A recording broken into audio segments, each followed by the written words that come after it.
दुनिया का एक ऐसा कोना जो सदियों से शांत था, जहां सिर्फ बर्फ है, सन्नाटा है और कुदरत की खूबसूरती है।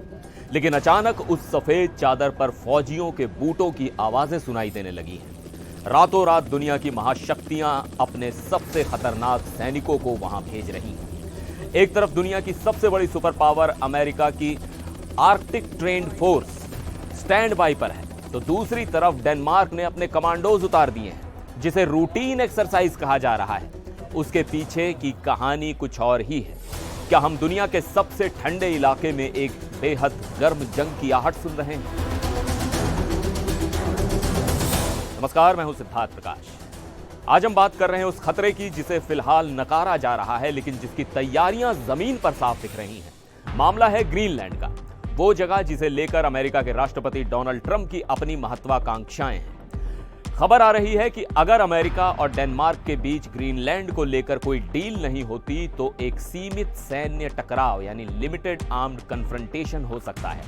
और ये मैं हवा में नहीं कह रहा, इसके लिए बाकायदा दोनों तरफ से फौजें तैयार की जा रही हैं। तो चलिए इस पूरी जियोपॉलिटिकल पहेली को सुलझाते हैं और समझते हैं कि आखिर बर्फ के रेगिस्तान में ये बारूद क्यों इकट्ठा हो रहा है। सबसे पहले बात करते हैं अमेरिका की तैयारी की। पेंटागन ने हाल ही में एक ऑर्डर जारी किया है। यह ऑर्डर है प्रिपेयर टू डिप्लॉय, यानी तैनात होने के लिए तैयार रहो। यह आदेश किसे दिया गया है? यह आदेश मिला है 11th एयरबॉर्न डिवीजन को। अब आप पूछेंगे इसमें खास क्या है? तो खास यह है कि 11th एयरबॉर्न डिवीजन अमेरिकी सेना की वो यूनिट है जो आर्कटिक वॉरफेयर यानी भीषण ठंड और बर्फीले इलाकों में लड़ने के लिए ही बनी है। यह अलास्का के जॉइंट बेस एल्मेंडोर्फ रिचर्डसन में तैनात रहती है। हैरानी की बात यह है कि करीब 1500 सैनिकों को स्टैंड बाई पर रखा गया है। आधिकारिक तौर पर अमेरिका कह रहा है कि इन सैनिकों का इस्तेमाल मिनेसोटा में हो सकता है। वहां इमिग्रेशन अधिकारियों और स्थानीय लोगों के बीच कुछ तनाव चल रहा है, जिसे काबू करने के लिए फेडरल ट्रूप्स की जरूरत पड़ सकती है। इसके लिए 1807 का इंसरेक्शन एक्ट भी इस्तेमाल किया जा सकता है। लेकिन डिफेंस एक्सपर्ट्स और दुनिया भर के रक्षा विशेषज्ञ इस थ्योरी पर सवाल उठा रहे हैं। उनका कहना है कि मिनेसोटा जैसी जगह पर डोमेस्टिक हिंसा रोकने के लिए नेशनल गार्ड्स काफी होते हैं। वहां आर्कटिक में ट्रेंड किए गए एलीट पैरा ट्रूपर्स को भेजने का क्या मतलब है? शक गहरा रहा है कि निशाना मिनेसोटा नहीं, ग्रीनलैंड है।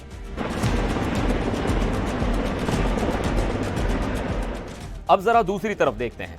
डेनमार्क, जो ग्रीनलैंड की रक्षा के लिए जिम्मेदार है, वो भी हाथ पर हाथ धरे नहीं बैठा है। डेनमार्क ने अपने 100 से ज्यादा कॉम्बैट सोल्जर्स यानी लड़ाकू सैनिक ग्रीनलैंड भेज दिए हैं। रॉयल डेनिश आर्मी के चीफ पीटर बॉयसन ने खुद इस मिशन को लीड किया है। इसे नाम दिया गया है ऑपरेशन आर्कटिक एंड्योरेंस। कहा तो यह जा रहा है कि यह सिर्फ एक अभ्यास है, इंफ्रास्ट्रक्चर की सुरक्षा के लिए है। लेकिन जिस तरह से अचानक 58 नए सैनिक पहले से मौजूद 60 सैनिकों के साथ जुड़े हैं और जिस तरह से वहां एयरफील्ड सिक्योरिटी और पेट्रोलिंग बढ़ाई गई है, वो इशारा करता है कि डेनमार्क अपनी संप्रभुता बचाने के लिए पूरी तरह मुस्तैद है। डेनमार्क साफ संदेश दे रहा है कि ये उनकी जमीन है और वो हर इंच की निगरानी कर रहे हैं।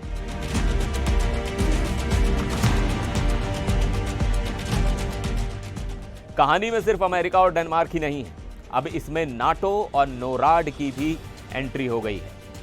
ग्रीनलैंड में अचानक मिलिट्री एक्टिविटी बढ़ गई है। जर्मनी, फ्रांस, स्वीडन, नॉर्वे और यूके जैसे नाटो देश अपने सैनिकों को ग्रीनलैंड भेज रहे हैं। कहने को ये छोटे छोटे दस्ते हैं जो वहां रिकॉनिसेंस या रेकी करने आए हैं, लेकिन इसका एक मतलब ये भी है कि यूरोप ग्रीनलैंड के साथ खड़ा है।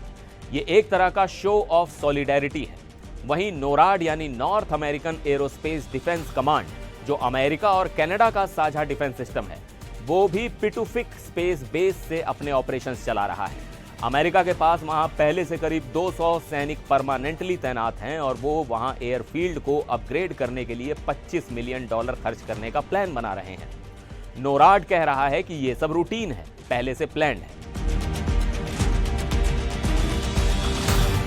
अब सवाल ये उठता है कि क्या वाकई जंग होगी? तो देखिए, जानकारों का मानना है कि ऑल आउट वॉर यानी पूर्ण युद्ध की संभावना तो बहुत कम है। दावोस में या उसके बाद अगर ट्रंप और डेनमार्क के बीच कोई समझौता हो जाता है, कोई स्टॉप गैप अरेंजमेंट बन जाता है, तो ये तनाव खत्म हो जाएगा। लेकिन जिस वक्त हम ये बात कर रहे हैं, उस वक्त हकीकत ये है कि दोनों तरफ की सेनाएं वॉर मोड में हैं। ये एक क्लासिक जियोपॉलिटिकल प्रेशर टैक्टिक भी हो सकती है। अमेरिका अपनी ताकत दिखाकर ग्रीनलैंड और डेनमार्क पर दबाव बनाना चाहता है ताकि वो ट्रंप की शर्तों को मान लें। वहीं डेनमार्क अपनी फौज भेजकर यह दिखा रहा है कि वो इतनी आसानी से झुकने वाला नहीं है। फिलहाल आर्कटिक की वो शांति भंग हो चुकी है। हर देश यही कह रहा है कि कुछ भी असामान्य नहीं है, सब कुछ नॉर्मल है।